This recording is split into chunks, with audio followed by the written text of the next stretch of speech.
بسم اللہ الرحمن الرحیم۔ السلام علیکم ناظرین، میں ہوں ڈاکٹر سید نوید، شان پاکستان نیوز سے۔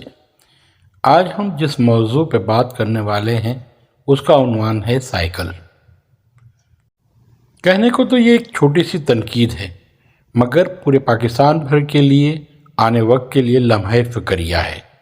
ہو سکتا ہے یہ آپ کے لیے مذاق ہو، مگر آنے والے وقت میں اگر یہ بات سچ ثابت ہوئی تو انسان خود اس کا مذاق بن جائیں گے۔ موجودہ حکومت کے لیے ایک نیا چیلنج، سائیکل معیشت کے لیے دشمن ہے۔ ایک ملٹی نیشنل بینک کے سربراہ نے معاشی ماہرین کو اس وقت سوچ میں ڈال دیا جب اس نے کہا کہ سائیکل ملکی معیشت کے لیے تباہی کا باعث بن سکتی ہے۔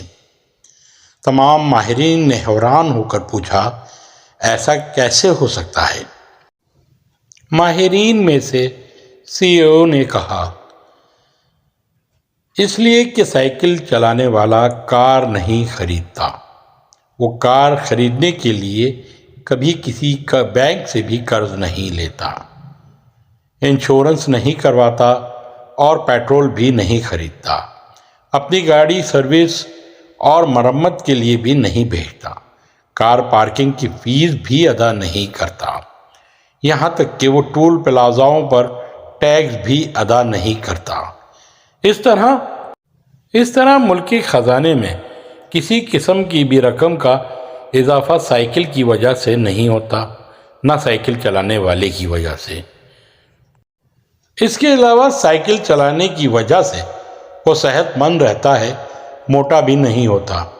صحت مند رہنے کے باعث وہ دوائیں نہیں خریدتا، ہسپتالوں اور ڈاکٹروں کے پاس بھی نہیں جاتا، حتیٰ کہ ملک کے جی ڈی پی میں کچھ بھی شامل نہیں کرتا۔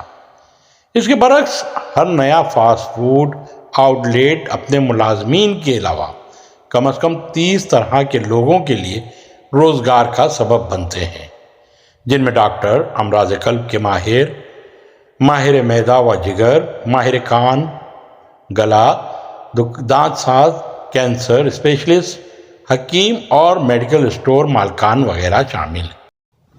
چنانچہ یہ بات ثابت ہوئی کہ سائیکل معیشت کی دشمن ہے اور مضبوط معیشت کے لیے صحت مند افراد سخت نقصان دہ۔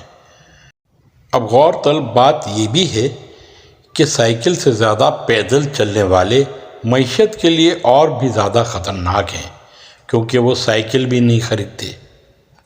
اب پاکستان کی موجودہ حکومت جو عوام دوست ہے اور محب وطن، اس کو یہ سوچنا پڑے گا کہ وہ کون سے ایسے اقدامات کیے جائیں جن سے ان لوگوں سے پیسے وصول کر کے ملکی خزانے میں جمع کیے جائیں، تاکہ ملکی معیشت زیادہ طاقتور ہو سکے اور اس کے ساتھ ساتھ موجودہ حکومت کی تمام سیاسی پارٹیوں کے لوگ بھی معاشی طور پر مستحکم ہو سکیں۔ عوام کا کیا ہے؟ عوام جیے یا مرے، اس سے صرف سیاست دانوں کو فائدہ ہونا چاہیے۔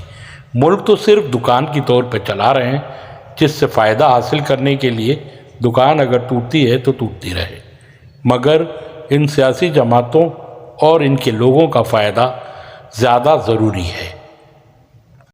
اب عوام کو یہ فیصلہ کرنا ہوگا کہ کن لوگوں کو وہ اپنے لیے چنتے ہیں، جو عوام کا بھلا چاہتے ہیں یا اس ملک کا یا خود کا۔ تو اس لیے غور کیجیے۔